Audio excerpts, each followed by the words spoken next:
Welcome to this class on marketing.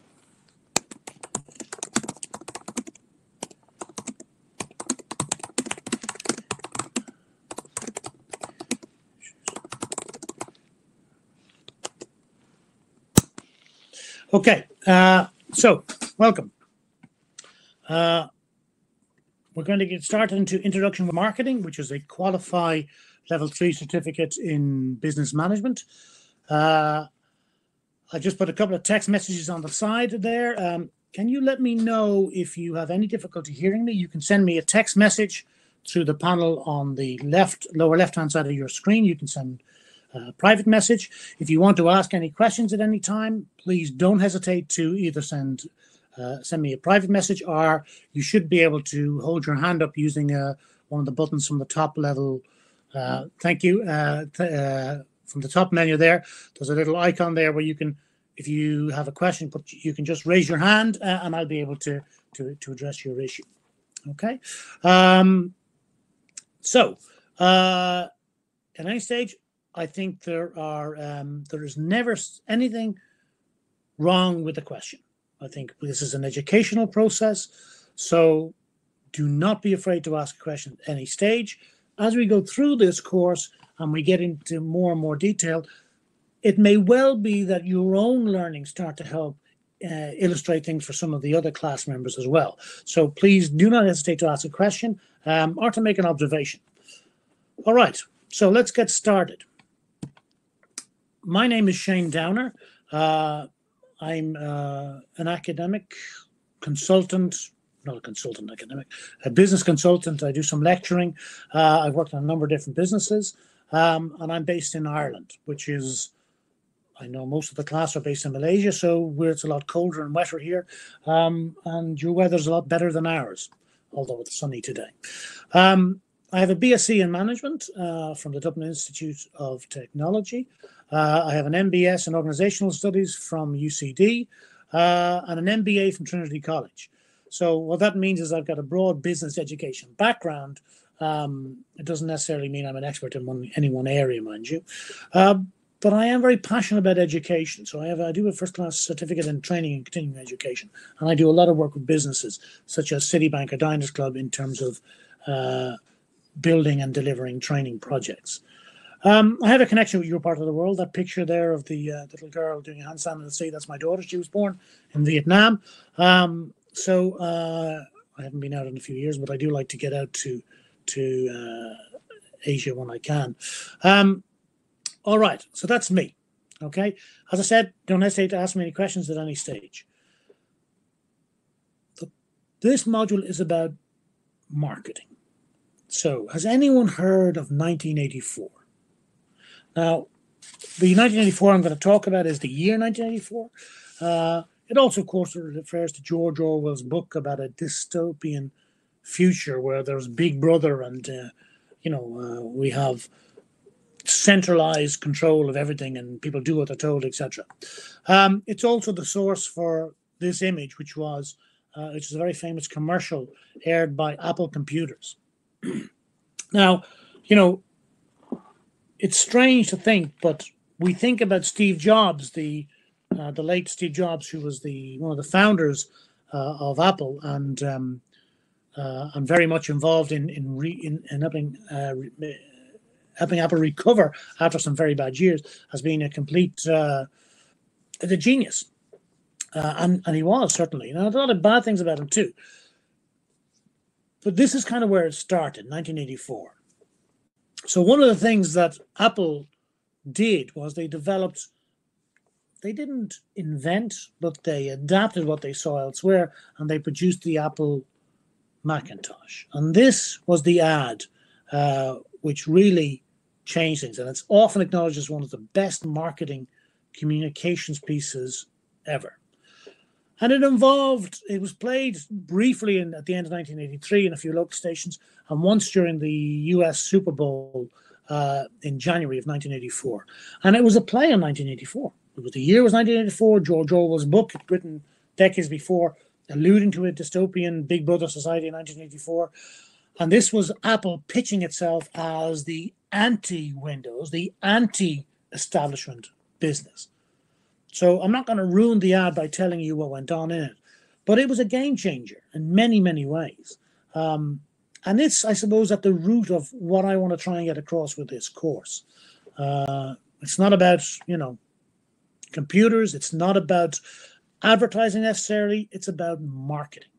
And it's important that we get that distinction. So we'll come back to Apple now and then as we go through the course.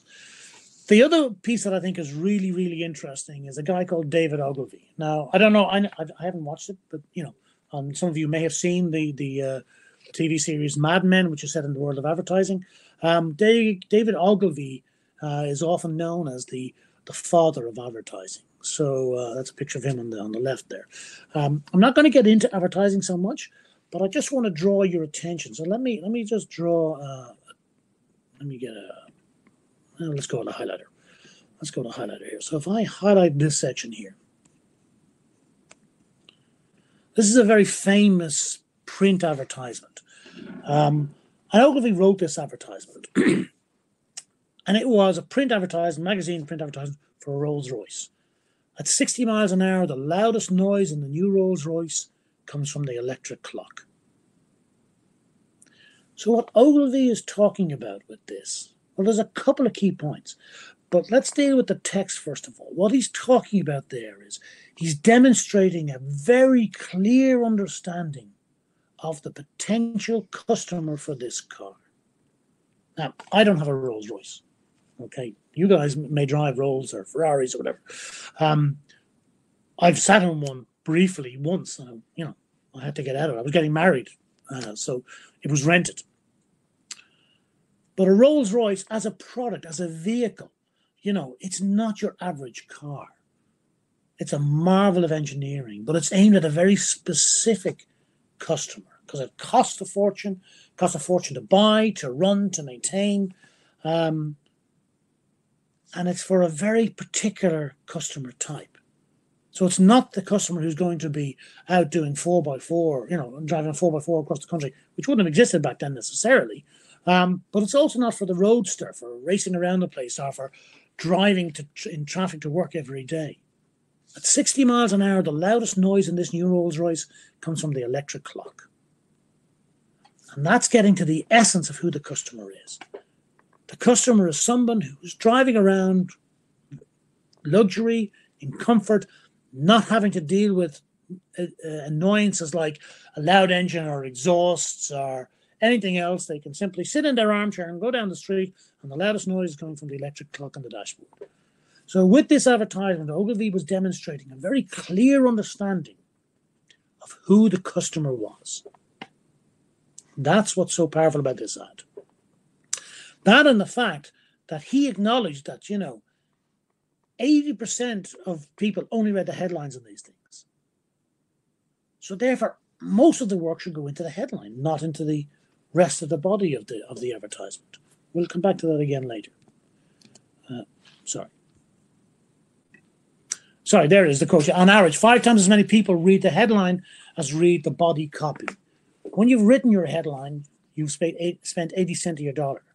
So if you get the headline right, that's where most of your focus should be. Think about the Pareto analysis, the 80-20 rule. If you get that bit right, everything else is much easier. And that's why there's no point in working on the 7th paragraph to get the wording on the 7th paragraph writing, spending 60-70% of your time on that if you don't get the headline right. So it's about focus. More from David Ogilvy as we go through the course. If you look at the graphic on the right there, now some of those, the names of them are there, but is there any graphic, any icon there that you don't recognize?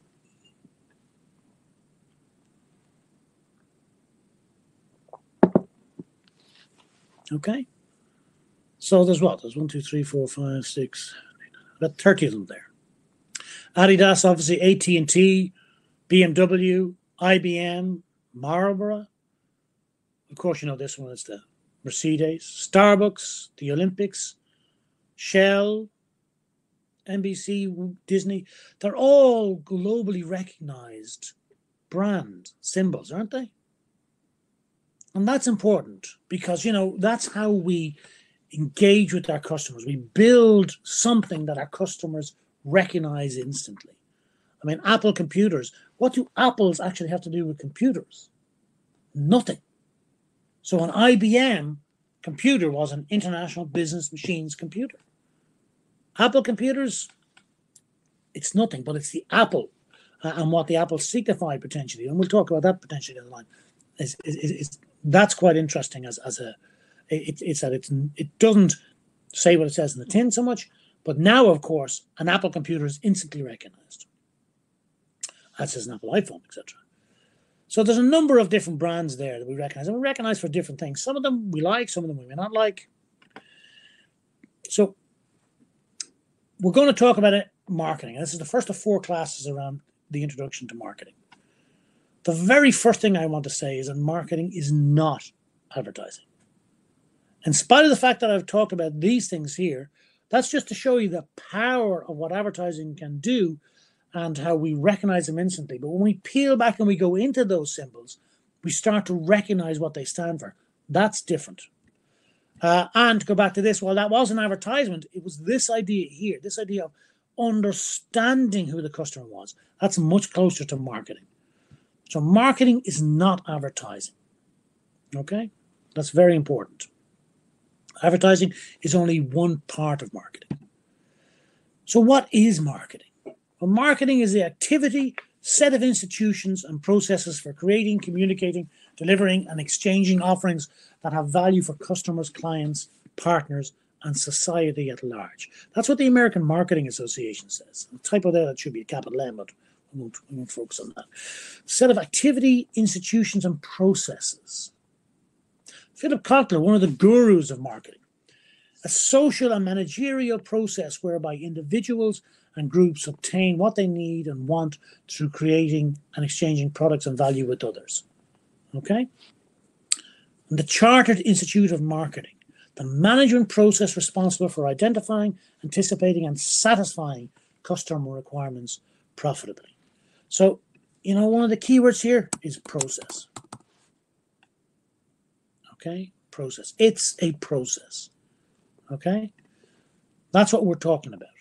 Here, it's the set of activity, is the activity, set of institutions, and processes. A social and managerial process, the management process. So marketing is a process. It's something that we do. We do a number of steps. We do it in different ways, potentially, but we follow those steps because we want to get to an outcome. And that outcome might be around creating, communicating, delivering, and exchanging offerings. It might be around creating and exchanging products and value with others. Actually, let me highlight that as we go along. So it might be around exchanging offerings that have value, exchanging products and value with others, management process for identifying, anticipating, and satisfying customer requirements profitably. Profit is very important. Okay, so we know it's a process, as I have here. Okay, it comes up 3 times. It's around offerings that have value, exchanging products and value with others, satisfying customer requirements. But also, the third element is that is really in here, where groups that obtain what they need and want, whereby individuals and groups obtain what they need and want. Individuals and groups obtain what they need and want. Now, the flip side of that is we have to understand what they need and want. So the management process is responsible for identifying, anticipating, and satisfying customer requirements. Identifying, anticipating, and satisfying customer requirements. That's what marketing is about. It's a process. It's about understanding who our customers are, what they want, what they need, how they want it, why they want it, what drives them to make a decision around it, and then giving them the ability to acquire the product or service for value so that we can do it profitably. That's what marketing is about. It's not selling and it's not advertising. First and foremost, it's about understanding. Another definition from Dan and Dan. The definitions of marketing established a series of elements which are listed as follows. And this is what I've alluded to in the previous slide. Marketing is a process. It requires planning. It should be involved from design to delivery of any product or service. So we shouldn't build a product and then go look to sell it. We should understand what the needs are of a customer base and then try and meet those needs. It involves ideas, goods, and services. It involves creating exchanges where people transfer value in return for the products and services. And it's about satisfying individual and organizational objectives. A couple of years ago, I was involved in working on a project with an engineering startup. This particular engineering team in the Dublin Institute of Technology, they developed a really innovative product. It was a wind measurement device. Wonderful product. High tech. It was the wind measurement. Currently, the wind speed, the measurement tool for wind speed hasn't changed in roughly 200 years. It's a wind anemometer, which is this little cup thing that spins around when the wind blows. And that measures how fast the wind is going. In fact, it was invented in Ireland as well, 200 years ago. I wasn't around for that. But that idea of wind speed measurement, right, has become more and more important over the last 20 or 30 years, particularly for renewable energy purposes. So deciding where to put a wind farm, understanding how best to harvest energy from a wind turbine. All of that drove a huge interest and investment around what's happening in the wind. So these guys, this guy in particular, the initial guy, came up with this idea and invented this piece of kit, this piece of technology for his PhD. And he invented this thing, and he built this thing, and it measured wind in 3 dimensions, and it did it at a high volume. So it could measure down to like 1/10,000th of a second. So what this product did, what this piece of technology did, was it created the possibility of mapping the wind. Now, I got involved because we were trying to sell it, trying to monetize it. But the problem we had initially was the product came first. The product was invented as a part of PhD research and developed, and it wasn't focused at solving a particular need in a particular market. Because the product was a wind measurement device, we approached wind farms. We approached airlines. But we were starting from the wrong base. We hadn't gone to them and said, listen, what's your problem? What's the pain you have? How do we develop a solution to meet that pain? And that's at the heart of sort of lean startups and other sort of approaches nowadays. Start with the pain and work from there. So marketing is all about understanding what the needs and wants are and building solutions to meet those. So I think that 1, 2, 3, 4, that's 4 points there. Marketing involves ideas, goods, and services, and marketing is involved from design and delivery are the most important elements of this. I hope I haven't bored you with that, but I'm very passionate about that. We have to start from what the customer's needs are. If we get that bit right and we understand the pain, then it's much easier to go and build a solution and to monetize and develop a solution. So if we get that sense that marketing is not advertising, it's not selling, it's much more around developing a clear understanding, the marketing concept then becomes around needs and wants and demands, products and services, value, satisfaction, and quality, exchange and transactions and building relationships and markets. All these elements form into the marketing concept. So let's go through those pieces. So the first thing is needs, wants, and demands. Human needs are states of felt deprivation. And this, of course, includes physical needs. I needed coffee, right? In fact, I need coffee quite a lot, but that's beside the point. It's a human need. Maybe it's a habit, I don't know. But it's a state of felt deprivation. We feel something, we feel hungry, we feel cold, we feel something that we feel deprived about, and that drives a basic need. So examples, like I said, could be around food, drink, shelter, okay? We may need attention. Sometimes my kids need attention. So we might talk about examples around human needs, okay?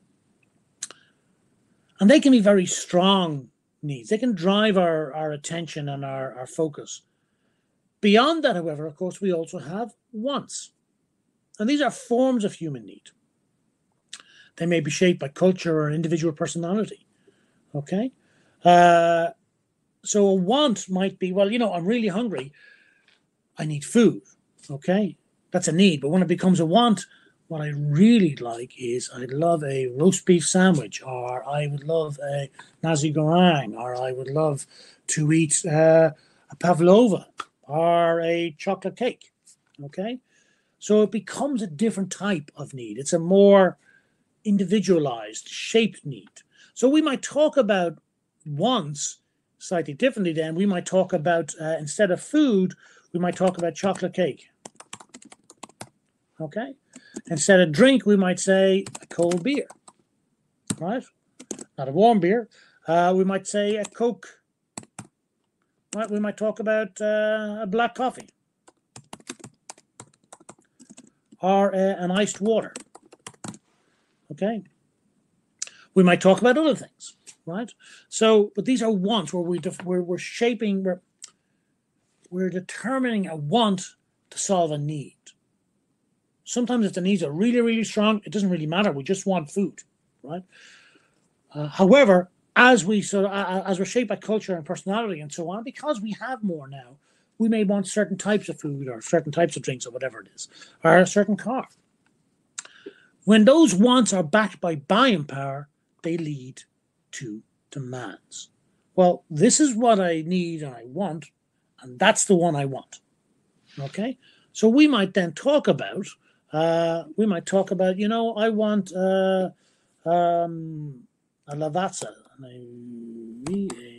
a Lavazza coffee, because I'm going to make it here on a percolator on the stove. We might talk about, well, I'm Irish, so, I might say a Guinness, okay, EOINN, except for the fact that I don't drink, but we won't get into that. We might talk about Swiss chocolate, which of course is very bad for you. Okay. We might talk about, you know what? I don't want a car. I want an Alfa Romeo, right? Or I want a Mercedes. I used to want a Ferrari, but I've grown up. We might talk about the fact that I want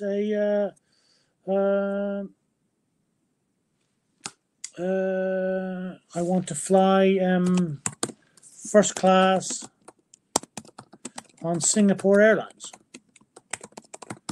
Okay, so what we're getting to is we're defining wants which are backed by buying power. Now, my choice of car or my choice of plane travel or my choice of coffee or drinks may well be affected by what I need, what I want, and how much I can afford. So our marketing concept needs to understand that. We need to understand that, this is what the needs are, this is what the wants are, and this is where it's linked to a customer segment in terms of how much money they have. All right? And that will, as we get further into marketing, we'll see how this plays out time and time and time again. So those are the needs, wants, and demands, the first element of the marketing concept. Once we know and understand what those needs or wants are, we can then talk about products and services. Now, a product is anything that can be offered to a market to satisfy a need, or a want. Now, products, we talk about products, but in reality, we're talking about products or services. They may include services, okay? And they may also include other things such as experiences, persons, place, organizations, information, ideas, etc. Let's just make it simple. We'll call it products and services. So whatever we want, when we're talking about buying something, it's a product or a service. Not only physical products, but services, experiences, etc. But they're there, they can be offered to the market to satisfy the needs or the wants that we talked about. Okay. So I remember being in Singapore doing some work in Citibank, and it was year 2000. And I remember staying in Singapore, and it was beautiful weather. Well, I'm from Ireland, everywhere's beautiful. Very warm, and there was absolutely nothing could beat for me a Temasek cooler at the end of the day, which was just fruit juices and sugar, and I don't know what went into it. It was delicious. And I was in a big glass with, you know, flowery things on it. No alcohol, as I said. I don't drink. But it was just divine. And at the end of the day, that's all I wanted, and preferably two of them. It was a long, cold juice. So it wasn't that I needed liquid. I did want a drink. I wanted this particular Temasek cooler because I'd had one the first night and it was divine. And because I was working at that time at this particular job and staying in this hotel where they served this and the expenses were being picked up, I could afford it. I could get it. So I had those three elements: the need, the want, and the buying power. And so the service I bought, well, I bought this product, this juice, but really what I was doing was capping off the end of my day with something that was delicious in a hot climate. It just really got to what I needed at that time. Okay. And now I want one, but that's just because I've been talking about it too much. Okay. So the third element then is value, satisfaction, and quality. Customers make buying choices based on their, customers make buying choices based on, based on their perceptions of value. So I'm just going to underline that, perceptions of the value that various products and services deliver. Okay, the value is the difference between the values the customer gains and the costs of obtaining the products. Now, this is quite an interesting concept. We're talking about value satisfaction here. So we're not saying that, you know, I bought this car and it's, you know, £50,000 or dollars or euros worth of car. You know, it's the value of this car, and it can be value in lots of different ways. But it's the value for me as a customer, what I gain from it. So it could be around the fact that, you know, I just love this type of car, or I like that Temasek cooler drink, or I like whatever, right? So value is that difference that the customer gains from owning or using the product and the cost of obtaining the product. So it's that difference, okay? The more expensive it is to me, and the closer that gap becomes, less the buying inclination is there. The bigger that gap, the more likely I'm to buy the product. It's that idea that I get this value and it only costs me this. Okay? Satisfaction depends on the product's perceived performance in delivering the value. So I'm expecting this. I have this perception of value. I'm expecting that if I buy this product at this price, this is the value I'm going to experience. If it doesn't deliver that value, I'm not going to be satisfied. So the satisfaction is the product's performance, perceived performance in delivering value relative to what I expect. Now, if the performance is the same as my expectations, I've achieved satisfaction. Okay? So as long as there's value, so I get that value, and it delivers that value that I'm expecting, I get satisfaction. If it goes beyond that, if the performance exceeds the expectations, then I get quality, which is the totality of the features and characteristics of the product or service and their ability to satisfy my needs. If they go beyond my expectations, happy days. Now I'm really happy. Okay? So that's the next part of that five-part model. If we have that, so we've been through the needs and wants, we've got the products and services, and we've got worked out how our business can make the value, okay, add that value and deliver that satisfaction and experience. Now we're talking about the exchange transaction relationship. How do we obtain the desired object from someone by offering something in return? How do we get them to pay our price? Well, they're not going to pay our price if they don't have the perceived value, if they don't perceive the value in the product. So if our price is set here and their value is perceived at here, we're not going to make that sale. Okay? So if they've got a need and a want and a desire, right, and we know they've got the buying power, okay, and we've put together a product or service that meets their needs, and we've worked out what their buying power is so we know where we can price the product, we can then achieve that exchange rate. We have to have a mechanism to allow that to happen. So we need a transaction. We need the trade to occur between the two parties. We need a barter for its products versus products, or classic, which is money for products. Okay?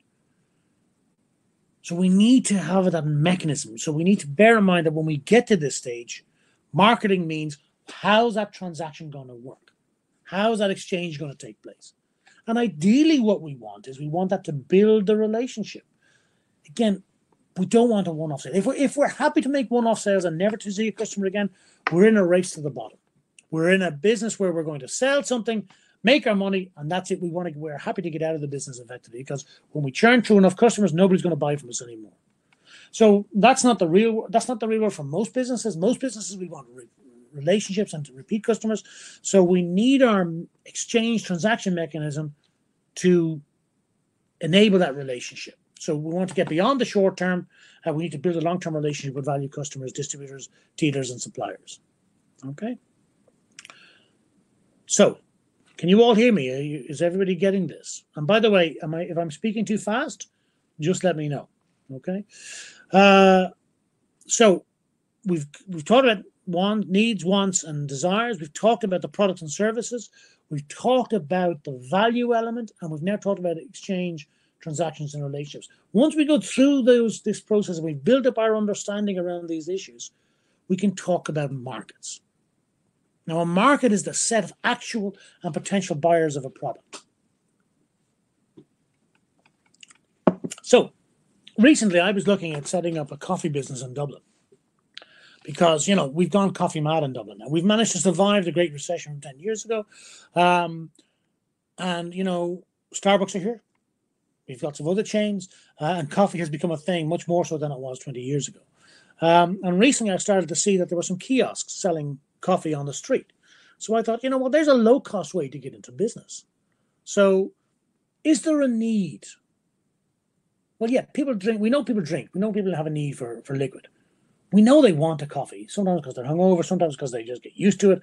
And we know that they're with the buying power that's coming up, that they're demanding better quality around town. We know that's happening because there's growth in coffee services around the city. Okay, so we talk about what the product and service, what the coffee's there, and there are lots of different types, and there's different ways. So you've got your Starbucks, you've got coffees in hotels, etc., coffee shops. You've got standalone coffee shops. You've got coffee machines. We've got these cyclo coffee dealers now, and guys who set up on the street at sort of pop-up coffee stores. So we've got all these options now in the marketplace. So we've got lots of these alternatives. They're adding value. So some of them are competing on price. Some of them are competing on convenience. Some of them are competing on the fact that they're available like at 7 o'clock in the morning when the people going to work in the city centre are coming off of trains or buses and going into office early. And there's a guy in particular who has what's now a well-known quality coffee stand that he puts up on the quays in the city centre. And he's open at something like 6 o'clock in the morning. He may be gone by 3, but he's there. He's got that market. And they're adding value, and the mechanism is there. So the technology around the transaction now is, it's cash or it's card, and you can have these things that you can do Apple Pay. Obviously, you've got these readers that are portable now, so you don't have to be plugged in or wired in. It can all be done with mobile communications. So he's established a market, and he's established a segment in a broader market. So my point around marketing is, when we go through this process and this sort of analysis, we realize that there is a market, or may not be a market, but there's a market of customers who, could buy this product. We need to work out whether or not that's a profitable market. So is the market big enough? Is the size of the market there to justify investing into providing the services? Can we segment that market? And so Dublin is a city of much smaller than Kuala Lumpur. So Dublin is a city of about 1 million, let's say 1.4 million if you include Greater Dublin. So I'm pretty sure it's smaller than Kuala Lumpur. And okay, a lot of people work in town, so they travel into town. So we could probably estimate the number of people working in the centre of Dublin at about 400, 500,000, and that's in maybe a 3 or 4 mile block. Well, that's too big. So you've got to bring it right down and say, well, in this segment of the city, there are maybe 30,000 people working in this particular location, and there are 4 coffee shops in it. Well, is there a market size? Is there a segment there that's not being served that we could add into that market? That we could go and we could say, within that market, within that subset, within that segment of that market, there's enough space for another provider with this particular criteria to give these added value elements. And is there growth in that market? So is the market shrinking? Why would you go into a shrinking market? Or is the market expanding, in which case it's easier to go in and compete and grab market share? And if you can grow your share of the market at a slightly higher than the growth rate of the market, means your relative share is getting bigger. And these are all concepts that we'll come back to again. So it's that idea around, to recap, let me just go back 5 slides. The needs and wants and demands, are they there? Can we come up with a product or service that meets that demand? Can we achieve value, satisfaction, and ideally quality for the customer? Can we do it in such a way where we're building an exchange and a relationship? So we were talking about the coffee businesses. Most of them now have these loyalty cards. You know, you buy 10, you get one free, right?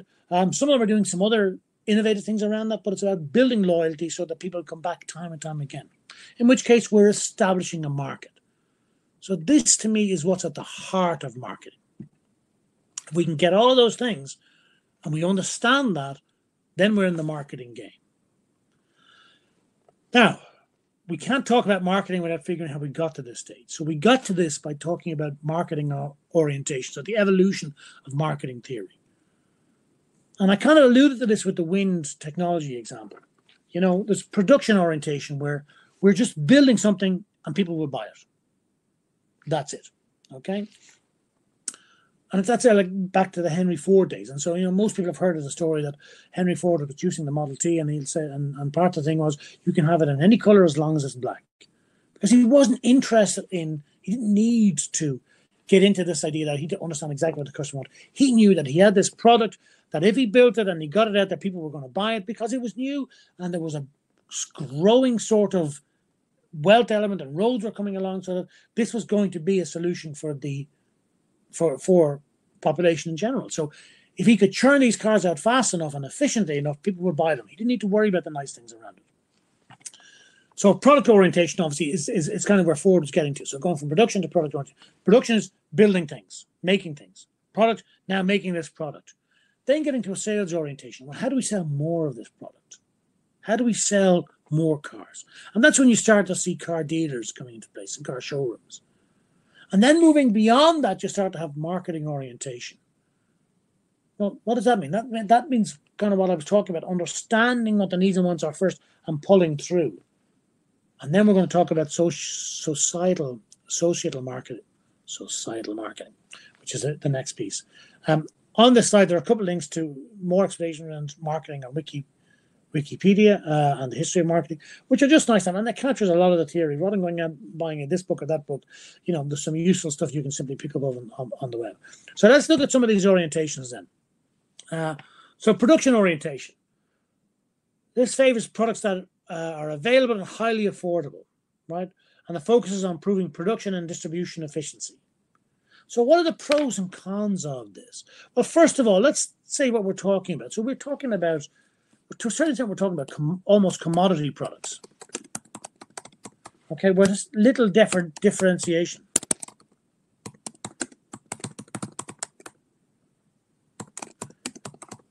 Between products, which means competing on price, basically. Okay, maybe convenience. Okay, so products that are available and highly affordable. So I don't know what it's like in Malaysia, but certainly here over the last 20, 30 years in retail, for example, a lot of the stores have their own brand stuff. So it's basically the same product, maybe slightly cheaper, slightly less quality. In a lot of cases produced in the same factories, but the advertising is different and the pricing is different. So it's a lower cost version of premium products.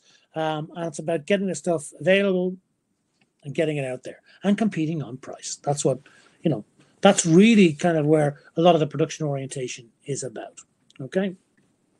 If we stretch that forward to the pros and the cons. Well, the pros are obviously, if there's an existing market, it's unlikely to be a fast-growing market, but it might be established, which means if you have share and you can compete on price, you can probably keep share and maybe grow some share. The cons are, we're talking about cutthroat competition, because if you're competing on price, you know, you don't have the scope or the scale to invest in significant innovation or different channels or different mechanisms because you're competing on price, okay?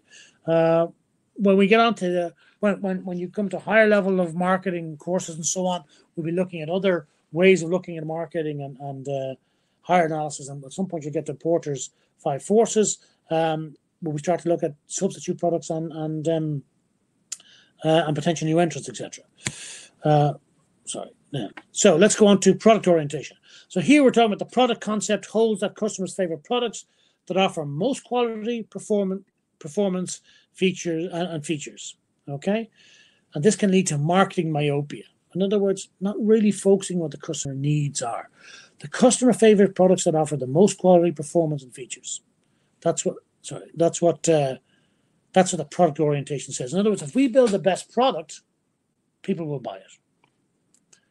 I don't know if any of you have seen the film Field of Dreams. It's about 25 years old. It's about a guy who builds a baseball diamond in a cornfield in Iowa or somewhere. And the idea behind it is, if he builds it, they will come. People will come to it. Now, forget the movie for the moment. This is the product orientation. If we build the best product, people will buy it. And for a while, that worked for a lot of businesses. Luxury cars, luxury watches. People will buy because they like luxury. What's really interesting now, and I say this about, I mentioned the jewelry business in the last session, is when people go to buy jewelry now, particularly engagement rings, etc., there's a much clearer focus on product around the stone, the quality of the stone. People come in and they want this carat weight, this clarity, this level of this type of cut, and so on. So they're much clearer about product features, which is interesting because at the end of the day, they're going to wear a piece of jewelry. Previously, you would have considered this, every piece of jewelry was different, certainly in the medium to higher end, and therefore you're almost wearing a piece of art, a unique piece on your finger. Now people are coming in defining their own product needs, and jewelry stores are having to adapt to that in terms of making products to what the customer wants, which is customer focused in one way, but it's a shift away from a traditional business, and that's quite an interesting concept. I won't go through the pros and cons of this one because I'm conscious of the time. So I'm going to move on to the selling orientation. So we talked about production and product orientation. Selling orientation is that this concept holds that the consumer will not buy enough of the organization's product unless it undertakes a large selling and promotion effort. So what are we trying to do? What's the focus here? The focus here is to sell. That's it. We're looking to sell. And the pros and the cons are rooted in that. We're looking to sell. We're not looking beyond that. And in some ways, it's important to sell. Of course it is. So we start here with the factory at the starting point. We're producing products. That's what our focus is on here. Now we're going out to selling and promotion. So we're finding people who have the means to buy our products. And then we're making profit through volumes. So a selling orientation is about volume. Now, you've got to go back to what we talked about earlier when we talked about the sort of 5 elements of the marketing concept and going back to the needs and the wants and the desires and the value element. So we're producing something here and we're selling it. Our focus is on producing it, getting it out there, promoting it and selling it. That's our selling orientation. That's not a marketing orientation. That's not getting us to where we need to go in today's world, I don't think, because it negates to a certain extent that relationship. It implies that things aren't going to change radically and that if we can keep selling, we're going to keep surviving and keep doing business. But we know that things are changing much too fast for that, which brings us on to the marketing orientation. So marketing orientation is about achieving organizational goals, and it depends on determining the needs and wants of target markets and then delivering the satisfactions more effectively and more efficiently than the competitors. And of course, the way to be most effective and efficient is to be the only one, but that's the power of monopoly, right? So, I'm not a great believer in monopolies at the end of the day, but if you're the first, you get time to move things on. And then people copy it. But the thing about a marketing orientation is that it starts with the market. So instead of here, starting at the factory and production, our focus starts with the market. We identify the market, we identify the customer needs, we understand what their needs are, and we integrate a marketing approach around that. So giving, understanding what their needs and wants are, understanding their buying power, developing products and services that meet that, and create the value that will be, that they will respect and they will want, because the customer will be able to achieve that value gap between their perceived benefits, which we then have to deliver, and the cost to them. So if we can deliver that because we understand their needs and their wants, and we've built solutions to meet that, then we get to, build a relationship with them, and that's how we get to our profits. So that's the marketing orientation. And this is a much better approach than this or this. So can you think of any examples around marketing orientation? Does anybody want to volunteer a suggestion around this as to what a marketing orientation might be? I mean, there's lots of products out there. I suppose if you think about it, something that's clearly customer focused, and we see a lot of stuff now is much more customizable to what we want, and they would be useful marketing orientations. I'm going to leave that with you because I think it's important that we keep coming back to this time and time again. But that question, where do I highlight? Can you think of any examples? I think that's important. Sorry, let me get back to this. Because we'll come back to this question time and again. We'll look at some of the examples as we go on. The last orientation there is societal marketing orientation. And I suppose this includes the concept that companies have a responsibility for the needs of society as a whole.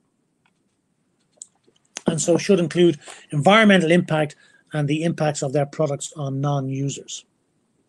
So that's an interesting thing. And it's obviously a much more modern approach. Can anybody think of any examples? Well, I think, I'm not saying it's the only that are fully there, but I think if you look at somebody like Elon Musk, who's got two businesses that sort of Tesla and SpaceX. Tesla and SpaceX, not Tesla. Tesla and SpaceX. They're both grounded in the same vision. So Musk, of course, is with an S. Musk is the guy, one of the founders of PayPal, okay, which he then sold out. And I think some other businesses as well. So he obviously made money with PayPal. And then he got involved and he invested money into both Tesla and SpaceX. Because his vision, and he's a business guy, right? So he's in it for the money too, right? But his vision is to build a solution to a societal problem. So Tesla is the electric car. So it's an idea around weaning us all off of petrochemicals and the need to use fossil fuels for travel. So Tesla is a electric car and also a battery pack business. And his whole approach, and if you think about it, the car industry is one of the toughest businesses to get into because you've got to achieve scale on a global level, which means you've got to build up a capability around manufacturing and everything and get a product into the market without being eaten by the likes of Ford or Toyota or Mercedes or any of the other makers out there who are all massive. So Tesla is really interesting product. Now, it's had its rough ride as well. But the idea behind it is, yes, it's getting away from fossil fuels. It's changing the car business, the car transportation business, for a profit, but while also trying to address this environmental impact. And partly it's because of this idea that, the car isn't just a transport mechanism. The electric car isn't just a transport mechanism. Building an electric fleet means that you can change the whole power grid, because it creates one of the problems with electricity is storing it.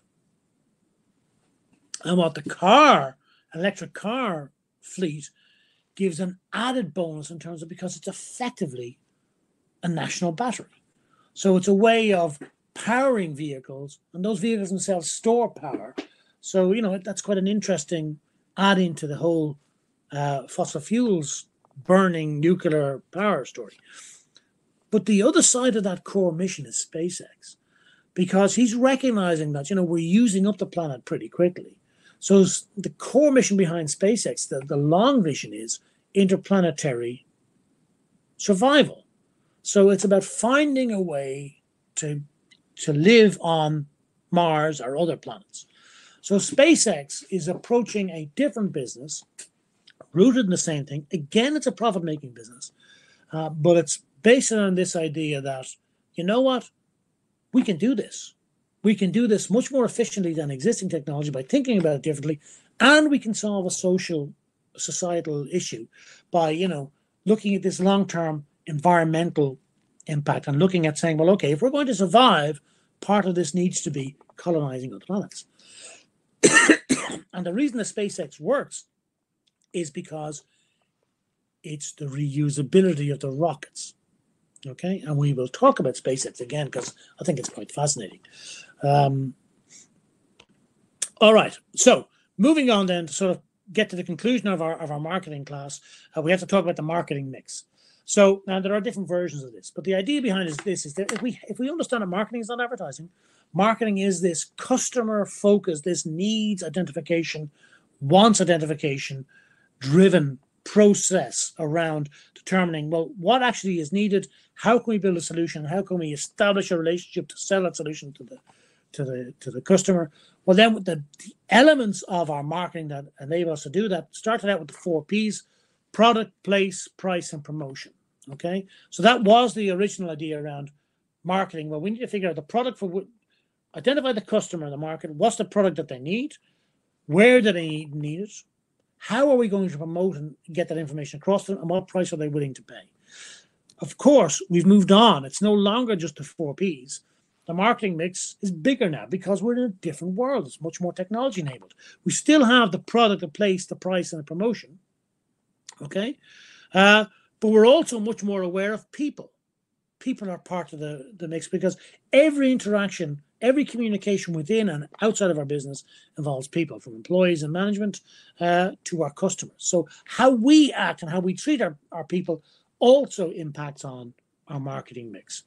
And if we go back to the 4 elements to start off with, we think about things like product design and technology. Are we going to sell it online or whatever? So all those elements: product, place, price, promotion, people, process. How do we make and provide and deliver our product or our service? And what's the physical environment where we do that? So all these pieces start now to, demonstrate this is our marketing. This is who we are. This is our marketing ethos and how we approach our business and how we maintain that marketing focus. Okay. And I suppose it means being continuously in touch with what's going on. I'm not going to get into that too much. I wanted to have some market research on Asia. So, APAC, Asia Pacific shoppers are decisive about buying these items. They're very decisive about buying groceries and entertainment and flights and so on. They abandon shopping carts online because 46% of the time they're using it just to compare prices. 25% of the products are out of stock, which actually is a problem for not the customer, for the online distributors. Why have they got products up there that are out of stock? So interesting to start looking at and start using that information. If you think back to the communications module, getting that information and using that information to help us understand what our customers are and what their needs are and how we build that marketing context. That's a quote from David Ogilvy, and I just think that brings home a core element of this. I don't know the rules of grammar. If I'm trying to persuade people to do something or buy something, it seems to me you should use their language. Again, it's being customer focused, like with the Rolls-Royce ad, in terms of communicating and engaging in the way that suits the customer. So what I'd like you to do for the next day is to look at this example, compare company 1 and company 2 on those elements there: market, needs, wants, product, service, orientation, market mix. Just a couple of concepts around 2 companies. You can choose your own companies. This is at the core of the assessment for this module. You can choose 2 companies that are, if you like, competing. As an example, I suggest Malaysia Airlines Berhad and AirAsia X. It doesn't have to be. You can choose your own companies, but we will talk about these 2 pieces next week. All right, so to recap then the session, marketing is the management process responsible for identifying, anticipating, and satisfying customer requirements profitably. And it's challenging because there's no one best way to do this. Customers are human, and if we're human, we're difficult. So we have to look beyond our needs and recognize that because we're human, emotions play a bigger part in buyer decision making. And I'm going to leave you with the fact that you just look at Coca-Cola, right? If you're buying a Coke, what are you buying and what are they selling? And we'll pick up on that the next day. Okay, thank you very much.